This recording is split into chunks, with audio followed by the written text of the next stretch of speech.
Hello, everybody. How are you guys doing? So, real quick, you probably know the drill by now, but this is the review for the test.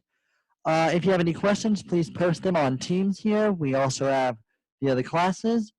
I will be in person from 2:30 to 4:30 on Friday, so come to our SAS room at 11:12 in the engineering building. We also have a review tonight in 11:07, also in the engineering building. It starts at 7. We should go to 8:39-ish.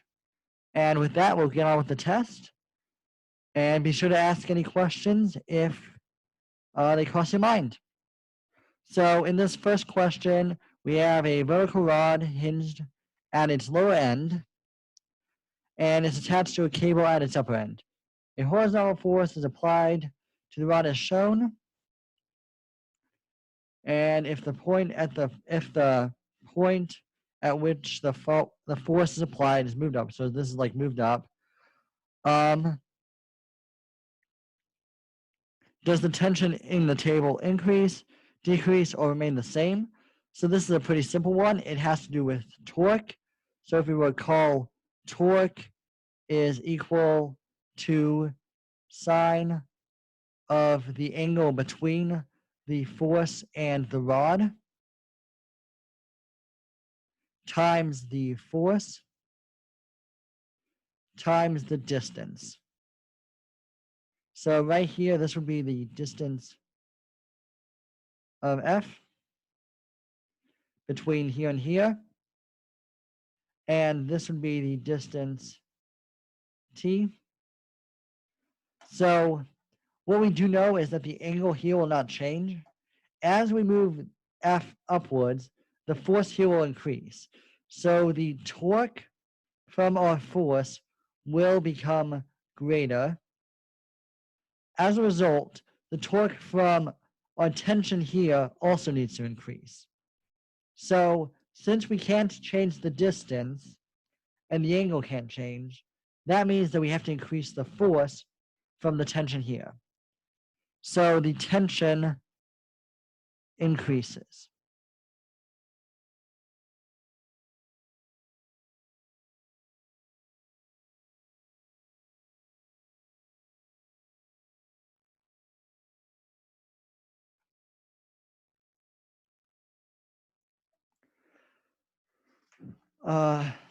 And on this next question, they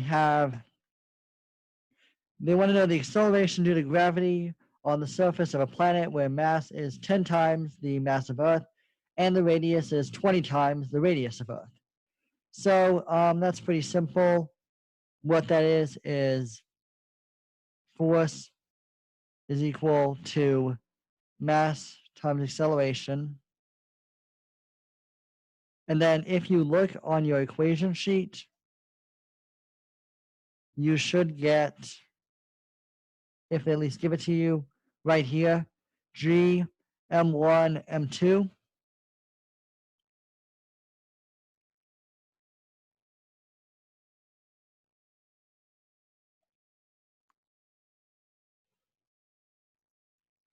And what this M1 is, so M2 is your mass of a regular person. So this M and this M are the same, or whatever you're measuring. And then you're going to get capital M. That is the mass of your planet. And then over R squared, that's your radius. So the first thing we're going to want to do is just cross off these two M's here, make things simpler. Acceleration, and then this would tend to put this over M. But we can mostly cross out this middle section because this is what we want. And we're just trying to find GMR squared. So what basically GMR squared is it's 9.8. Like if you plugged in Earth's features, this would be equal to 9.8. So what you need to do for a question like this is you would see, so normally this would be all equal to roughly 9.8 assuming Earth's mass is 1 and r squared. So this would be 9.8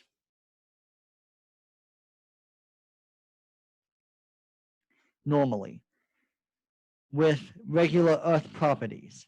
However, in this particular case, the mass of Earth is 10 times, which means this is going to be 10 times greater. Does that make sense? The acceleration will be 10 times greater due to the increased mass. Then the radius will be 20 times greater as well. So 20 times. So we're going to have 20 squared on the bottom. What we then do is just plug this in. This is 10 divided by 400. So 980 divided by 400 is 2.45 meters per second squared. And hopefully that makes sense. I know you had a question like this on the homework. So if you want to extra practice with that, go back to the homework. In this next question here, they have a harmonic plot of kinetic energy versus position X. And they want us to rank the spring constant related to the kinetic energy.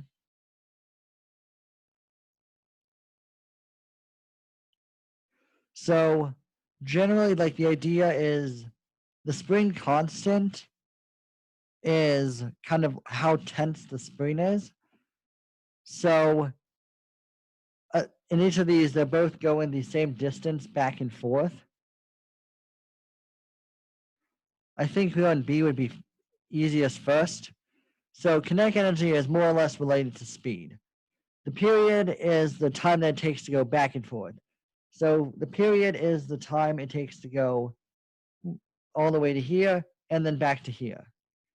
And since kinetic energy is related to speed, the faster something goes, the lower time it's going to take. So in this case, C is going to be our greatest value because it's going to take the longest. It's going to be greater than B, which is going to be greater than A. And now back to part A. Generally, the tenser the spring, the harder we're going to need to push to get it to this point, but also the more it's going to spring back. So I believe what they're trying to get at is you're going to have, due to the spring having, pretty much you need more force to get it to this point here when the spring is tenser. So a greater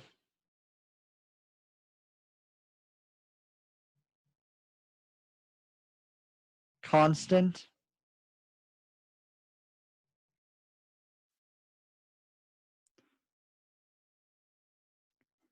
a greater constant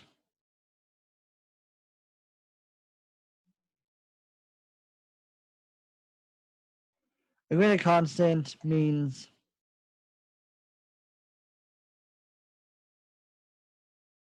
more force both ways, which means a higher energy, means more energy. And with that, you can probably guess what our answer will be.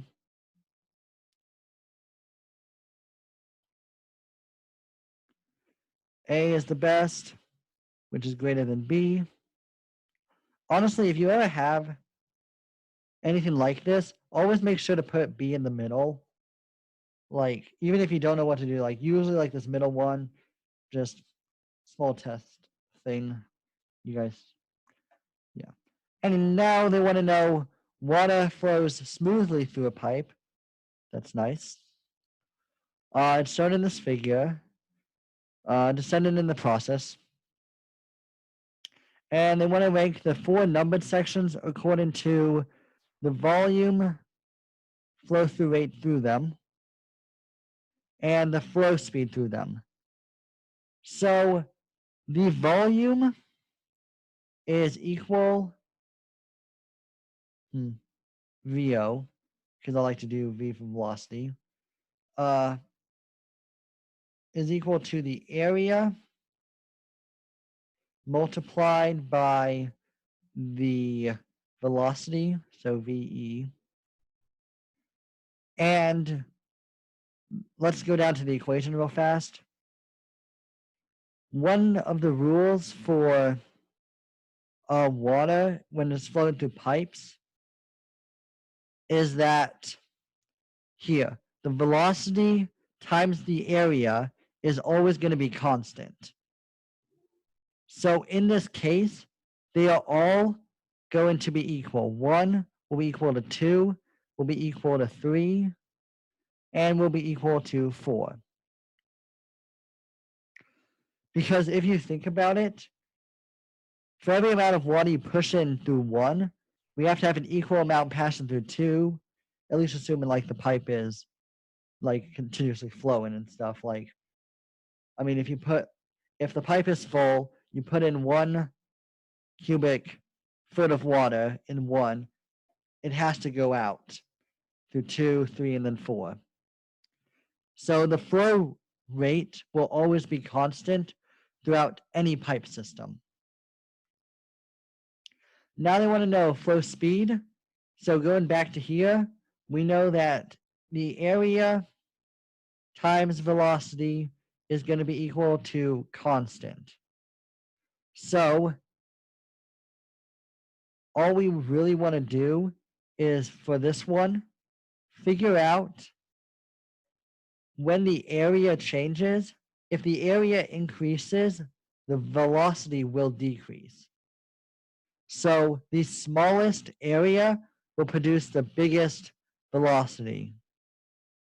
In this first one, we can see that 1 has the smallest area. That's a very tiny pipe. So everything's going to be flowing through that fast. So 1 is the greatest. I'm then going to assume that 2 and 3 are equal in size. So that means their speed is going to be similar. If 1 is bigger than the other, then that means it would be different. And then 4 is the biggest here. It has the biggest area. So the speed is the slowest. And hopefully that makes sense. So flow rate is always going to be constant, and speed depends on the area. Smaller area means, or kind of like, smaller like width of the pipe means the best speed. And now in this one, we have another torque question. So we'll go through this real fast. It's very similar to the first problem we did. In the figure, a uniform beam of weight 500 newtons, cool, and length 3 meters is suspended horizontally. On the left, it's hinged on the wall. On the right, it's supported by a cable. It's a good thing. Yeah, well, good for it. I think we all need a little support during this time. I'm glad the beam has the cable in that case.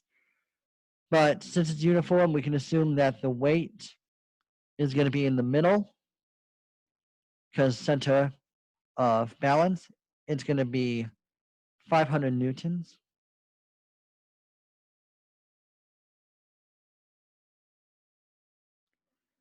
And it's bolted on the wall.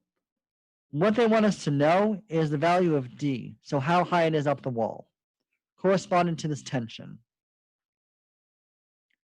So what I think is the best, and the tension is, they want to know what distance D is that'll make the tension snap.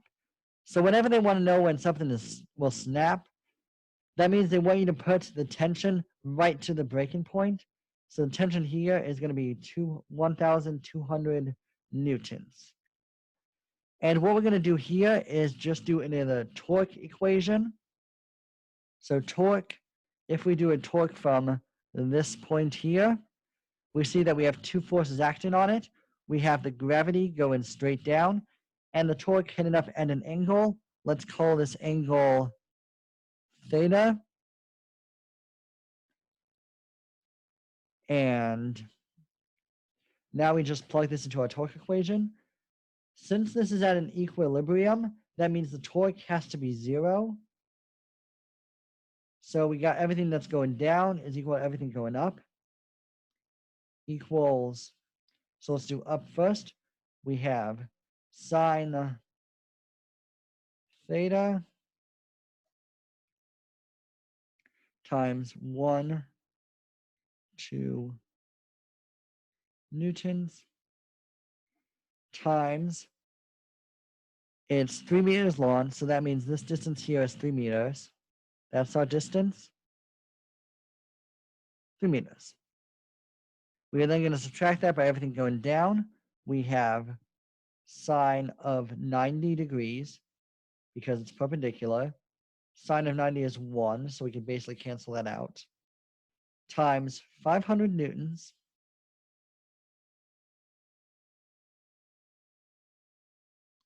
times 1.5 meters.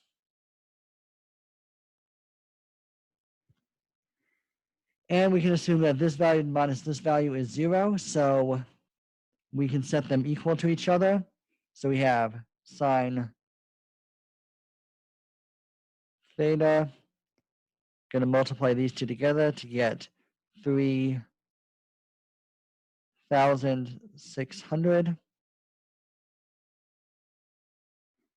newtons meters, which is equal to 1 times 500 times 1.5, 750 newton meters.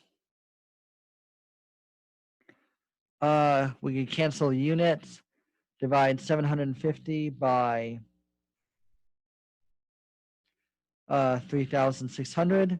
So 750 divided by 3,600 is equal to 0.28. All we have to do is take the inverse sine of that to get our angle. So we have our angle is equal to inverse sine of 0.208. And I'm going to write a slightly better 2.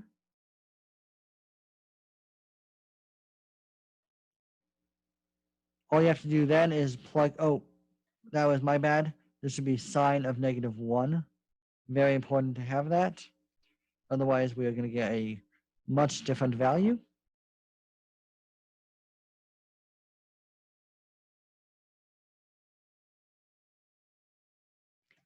And we get that our theta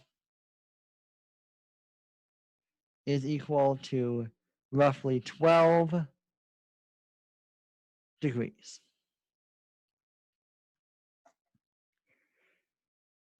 Now that we have our angle here, if you see that we have our angle here, we also have, we're trying to find this distance here, and we have the, no, wait, sorry.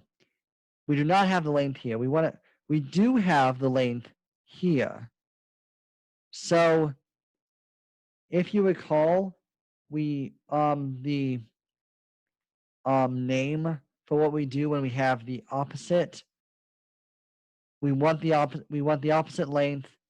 We have the adjacent length. That is tangent. So tangent of theta is going to be equal to d, or opposite, over our adjacent, which is the length here, which is 3 meters. All that means is we just get to plug our 12 into tangent. So we get, and multiply the 3 over, so we have 0.213 times 3 meters is equal to D.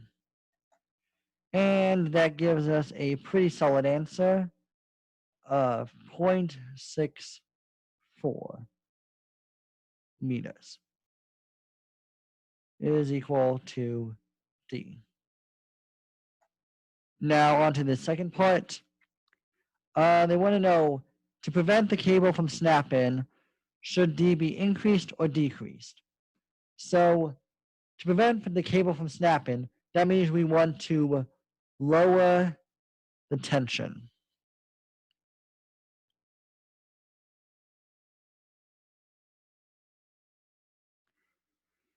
And to get an answer to that, I think we should go back to the torque.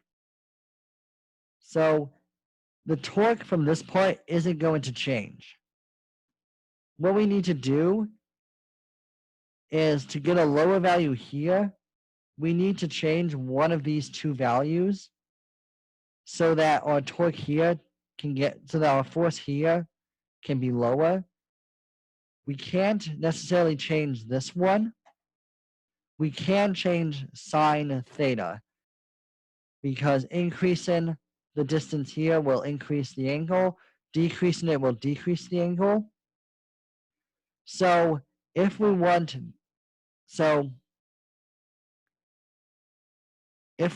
a lower tension here, we want our sine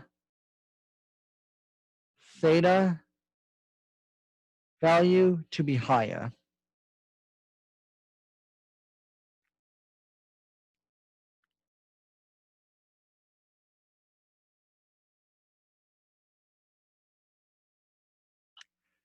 And how do you get sine theta higher? You just increase the angle. So if you increase the angle, that means D will also be increasing. So this is a straightforward increase.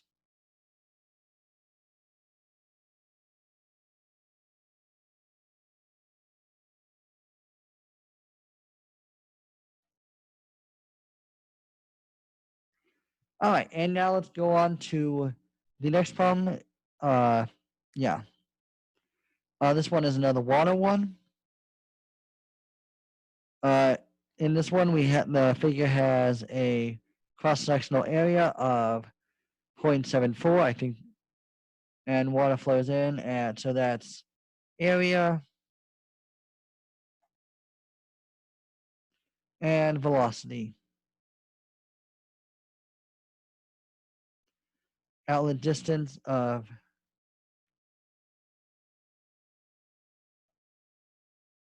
okay, yeah. So this is area 1 where we enter. This is the velocity 1 where we enter. Velocity, this 9.5 is velocity 2. I'm going to assume intake is 1, outlet is 2. It doesn't really as a general rule, it doesn't matter which one is 1 or 2 as long as you stay consistent throughout the entire problem. But yeah, in this case, where we enter is 1, where we exit is 2. They want to know the cross-sectional area of the outlet, so A2.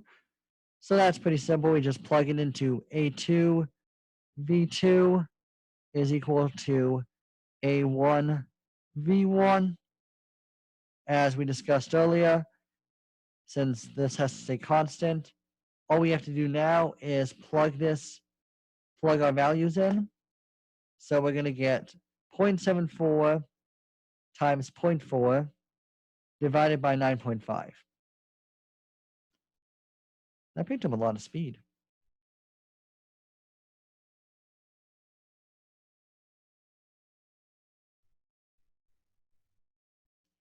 So that means that our area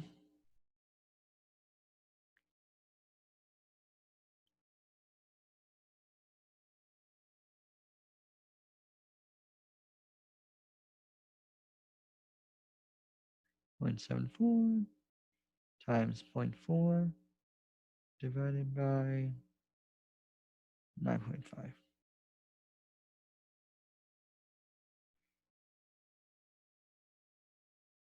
That means that our area at the end is going to be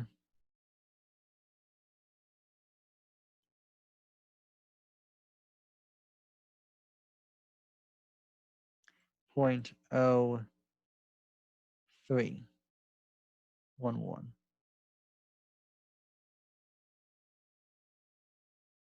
All right, and that is meters squared because area. They want to know in a period of 1 hour, determine the volume of water that would flow out. So volume is very simple. It's just equal to area multiplied by V, which is equal to, you can plug in either of these values too. I'm going to plug in 0.74 and 0.4.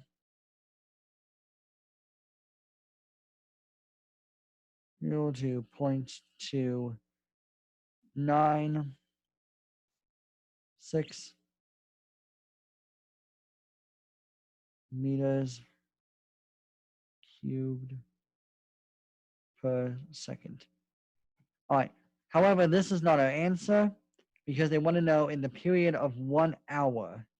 So whenever they ask questions like this, make sure to keep your units. What you just need to do now is to multiply this by 60 seconds over 1 minute.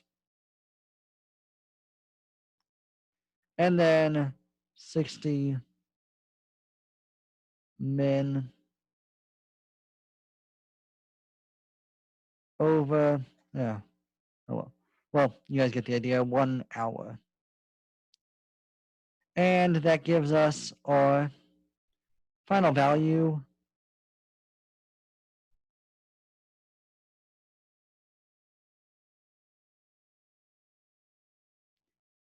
of 1,065.6 meters cubed. I'll write that here. 1,065.6 meters cubed. And hopefully that answer makes sense. And then they want to know the pressure differences between the inlet and the outlet. So what we want to do with that is once again go down. You see we have this thing here equals a constant. So all that means is that you're going to have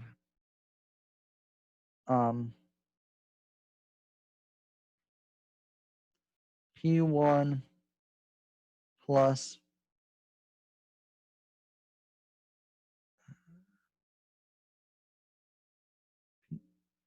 water, P water. This P water is times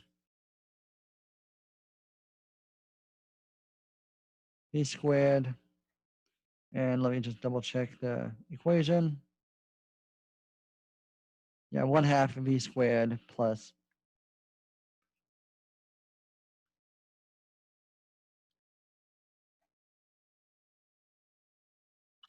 V1 squared over 2 plus P water again multiplied by the gravity times the H. So when you have a difference in this, I'm just going to say the H is starts here. This point is H equals 0. That means this one rose D. So the H here would be D. And then you just set this equal to the other side. You get P2 plus PW V2 squared over 2 plus PW times G times the height here would be 0 because, yeah, we set the height here as 0 and we're using D here, so this would be 0. So you can technically cross this part off. And this is how we set up our equation.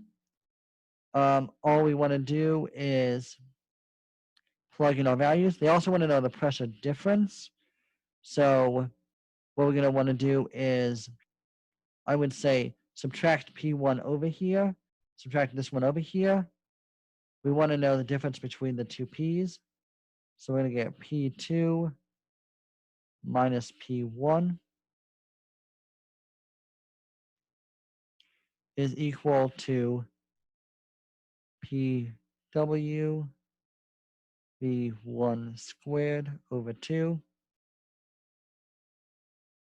plus PW times G times D minus PU V squared 2 over 2. All right, now what we want to do for this is just plug in our values.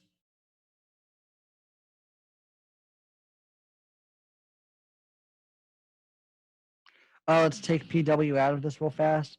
If you see, PW is a constant, so we can take PW and multiply that in the end, which is, so V1 is 0.4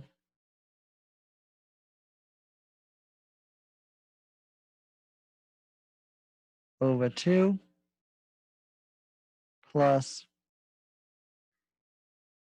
9.8 gravity times D. D is given to us by 180 meters.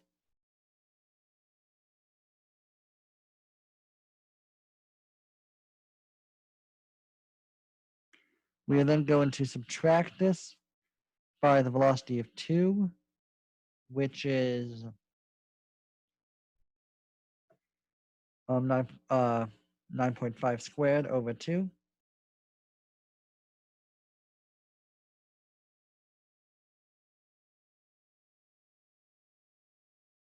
And all this is equal to our answer of P2 minus P1.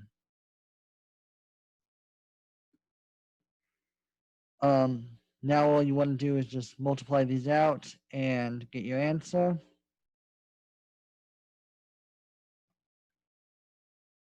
So that gives us PW multiplied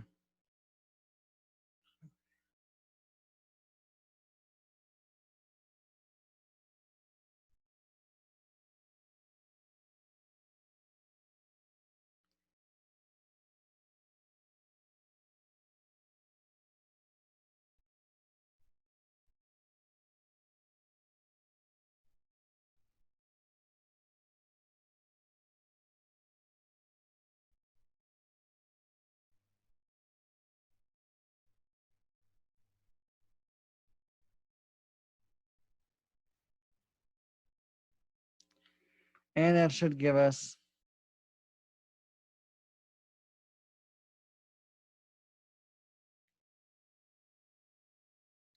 19. 1,719 equals our change in P. That is not a triangle. Much better. And I believe PW is just this 1,000. So I think all you have to do is just multiply this by 1,000. And yep, PW is just the density equals 1,000. So our change in P is equal to 1,000 or 1,900, and that is our change in pressure.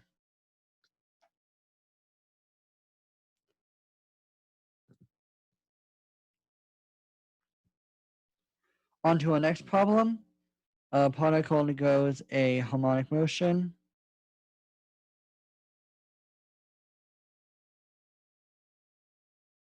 And what this is a simple harmonic motion. Just something that just swings back and forth. They want to know that the angular frequency is 2,000 radians per second. So the first thing we want to do on this problem here is convert the mass to kilograms. So mass, 10 grams divided by 1,000, that's 0.01 kilograms. If you ever come across a problem and you're not sure what to do, I would suggest start by converting units. That's, usually helps do simple stuff while you're trying to think of the answer. And for this first problem, they want to ask that you show that the angular frequency, that's W, is 2,000 radians per second. We are given the acceleration and, oh nice, the amplitude too. So all you have to do is just remember that the frequency is going to be equal to the acceleration divided by the amplitude.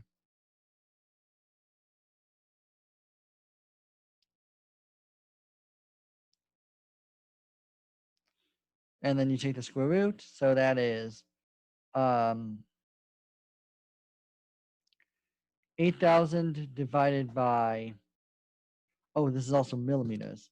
So millimeters, you want to convert that to 0.002, because millimeters is thousands. So this is actually 0.002 meters. And this is, well, square root of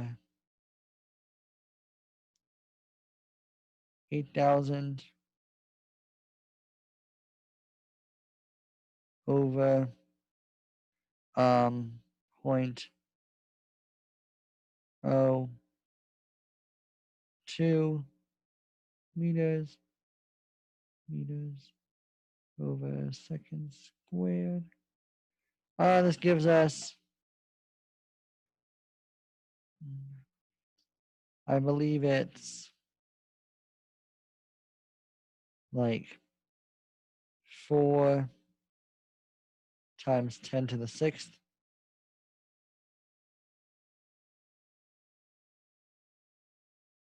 over 1 over second squared.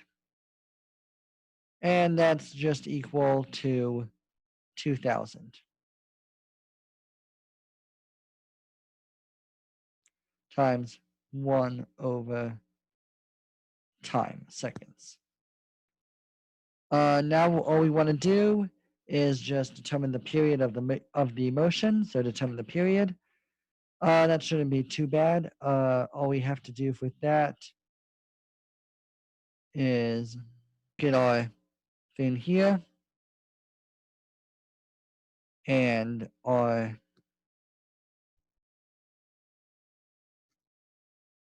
right here.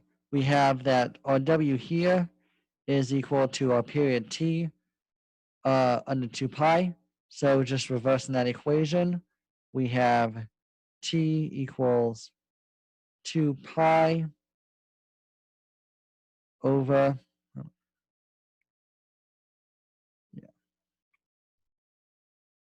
2 pi over W. We plug in our fancy schmancy values, and we get our value of 2 pi divided by 2,000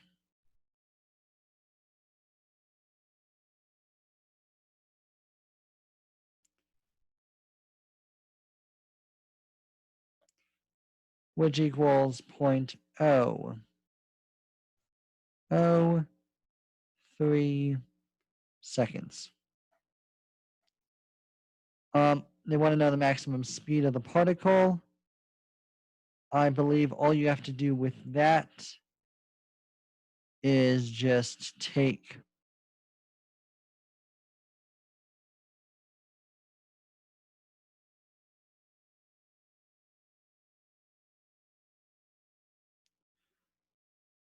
your angular frequency, so your W, multiplied by your amplitude, so your amplitude,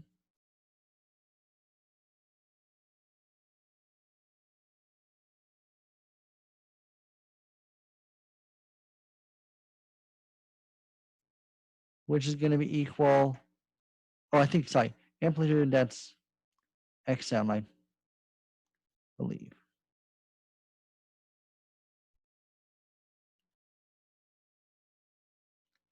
Amplitude is XM. Sorry, I spaced on that for a second. But anyway, that is 2,000 times 0.002. Do some multiplication, and I think that gives us 4.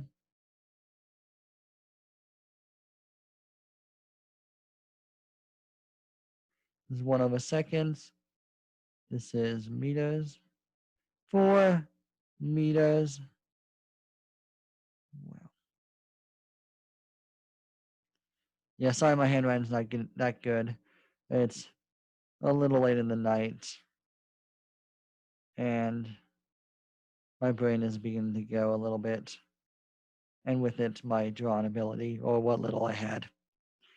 All right, but anyway, we get into part D now.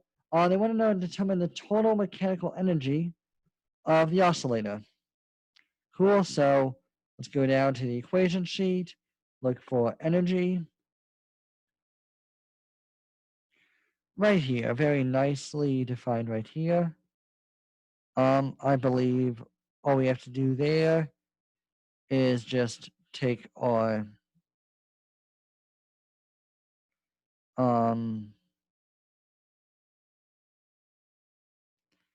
I believe, let me just look back at what we have.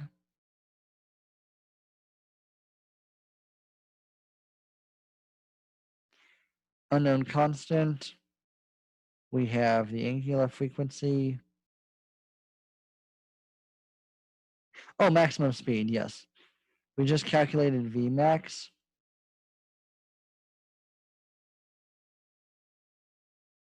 So going down to this equation, we see that energy is equal to mass times Vmax squared over 2. So we have 4 meters per second times our mass up there. We have our energy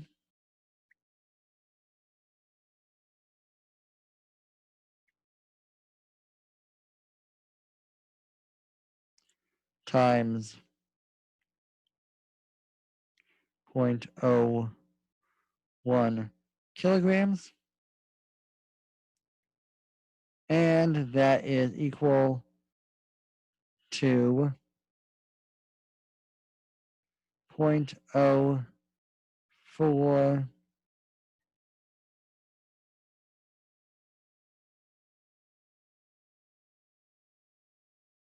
Oh, this is all over 2, by the way. Over 2. And this is equal to, sorry, this also should be V squared. And this would be 16.16 over 2, which would be equal to 0.08 joules. And now with part E, they want to know the magnitude of the force of the particle when the particle is at its maximum displacement, xm.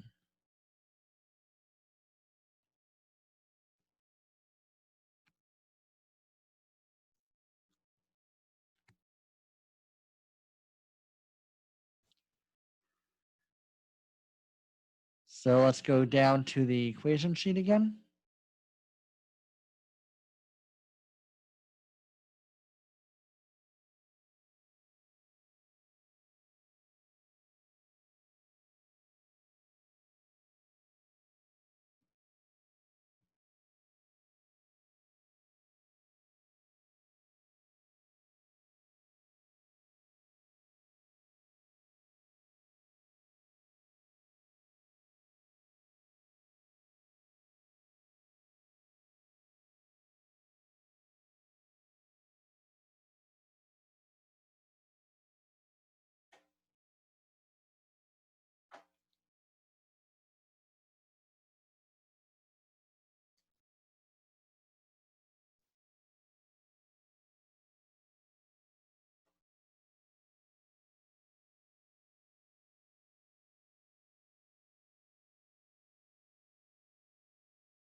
So they want to know so in this one, they want to know the force of the particle while it's at its maximum displacement. So force is equal to K xm. You then substitute your value xm, which is this value here, and K, which can be substituted for mw squared, multiplied by xm, which is 0.002.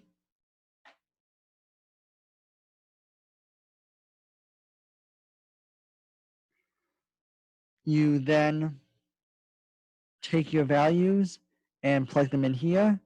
We already know what our W is, 2000. Our mass is 0.01. So 2000 multiplied by 2000 multiplied by 0.002 multiplied by 0.01. And this gives us a value of 80 newtons. So now they want you to know the particle speed when the particle is at xm divided by 2. That's nice. So what we just want to do here is plug that into total energy. So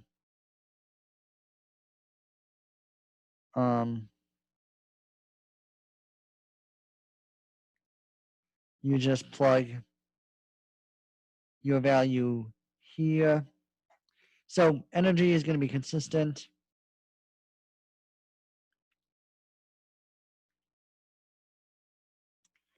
Is equal to, go down here, 1/2 kx squared plus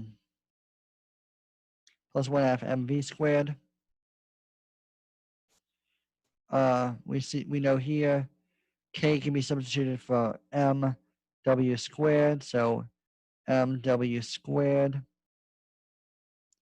times xm over 2, that is 0.002 divided by 2, that's 0.001. And and this has to be also divided by 2. This value is also squared, all over 2, plus our mass, which is our mass times our new v squared over 2. E is our total energy, so we have 0.08 joules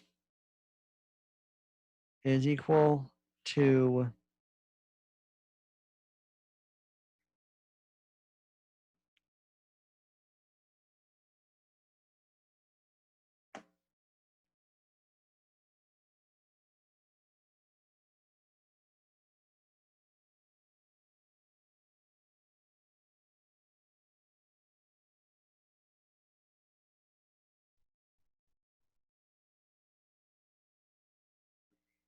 so evaluating our values here, I get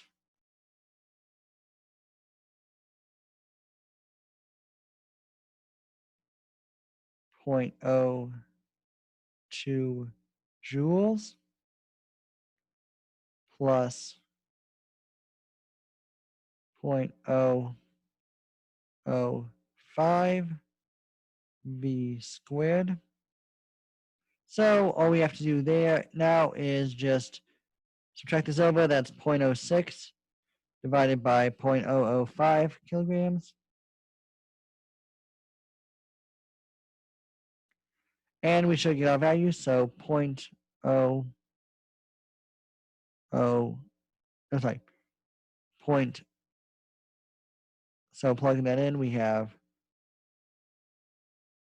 0.06 over 0.05 is equal to V squared. So we just take the square root of that, and V is going to be equal to our value of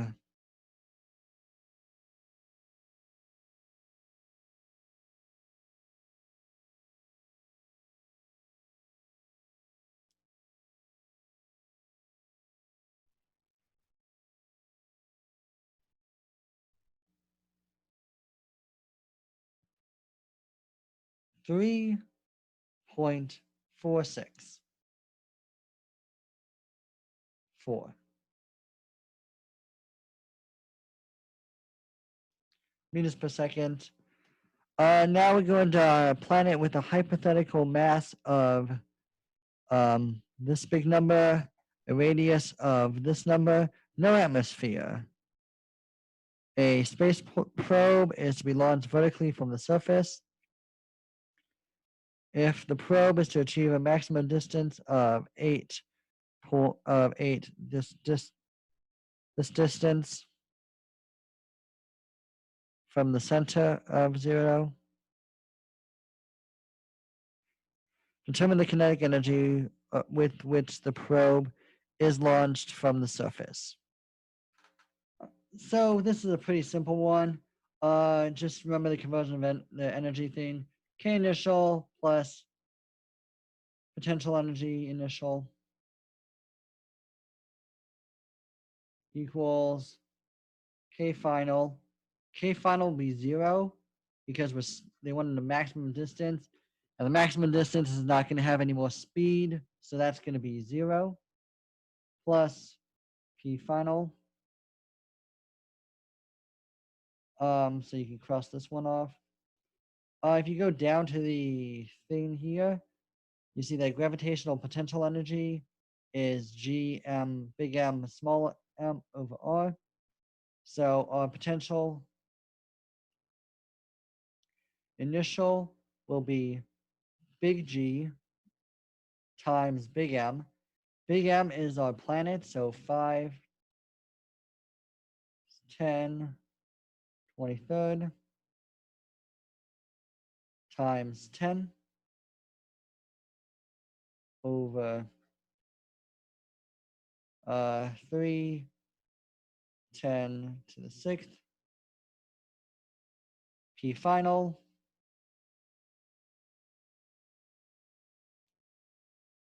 is G times 5 point times is 5 times 10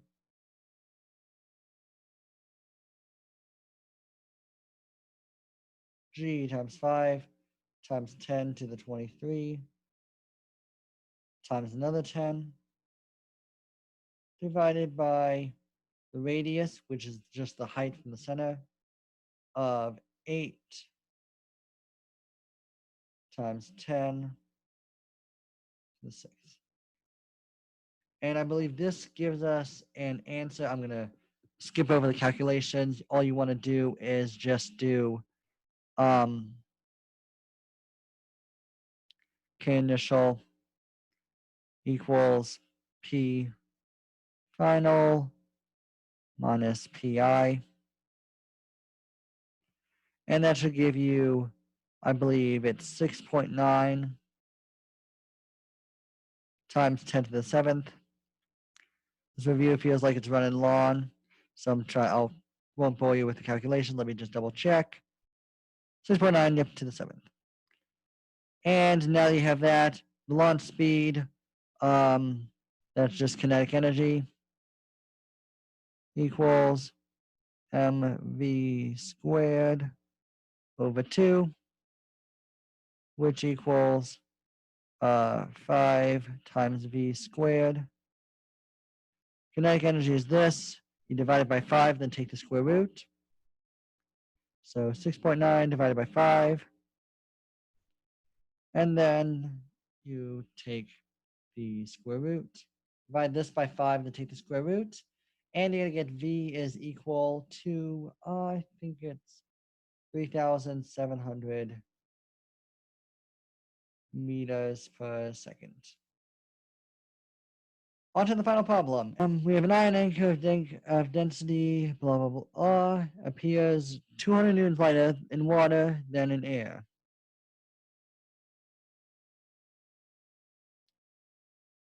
The density of water is 1,000 kilograms per meter.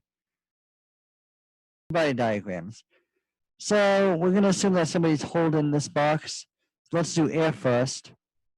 What we basically have is mass times gravity going down. Gravity always goes down. Somebody holding it up. Let's just make it like it's rope, tension T. And I think that's all we're going to have for air. I'm going to represent that by A. W, it's going to be the same forces are acting on it. So we have mg. That is a bad arrow. We have tension going up. But then, since it's in the water, we also have force buoyancy going up.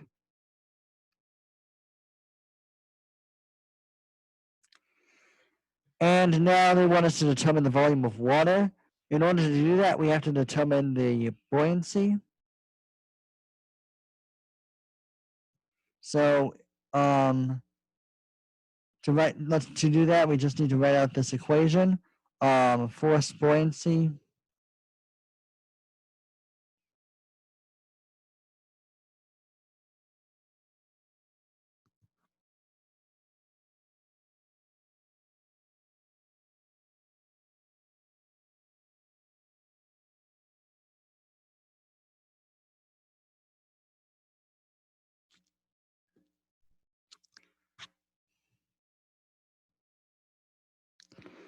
So we know that force buoyancy is equal to 200 newtons because it feels 200 newtons lighter here than here, and no other forces are coming to play. So force buoyancy is 200 newtons. Now let's go down to the C to see if they give you the thing for force of buoyancy. On this test, they apparently kind of do. They want to know the weight of the displaced fluid. That's not the most useful. But what that basically is the density. So P water times the volume times G. P water is 1,000. So 1,000 times V times 9.8. And from here, it's simple. 200 divided by 1,000, that's 0.2, divided by 9.8. That gives us the answer of roughly 0.02 meters cubed. And then now I want to determine the weight of the anchor in the air. I'm pretty sure all we have to do for that is just reverse this. We're going to figure out the mass by getting volume times the density of the anchor, so 0.02 multiplied by 7,870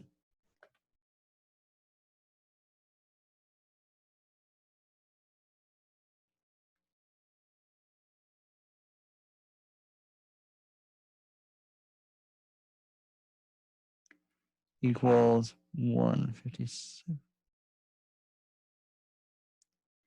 And then weight is equal to mass times gravity. So we just need to send it equal. So we just need to multiply that by 9.8. And we get our answer of 1,542. So 1,542 newtons. And quick check. Yep, they simplified it differently. Yeah, so that's the entire test. Once again, if you have any questions, please go on here. And I hope you all have a great rest of your day. Good luck on the test.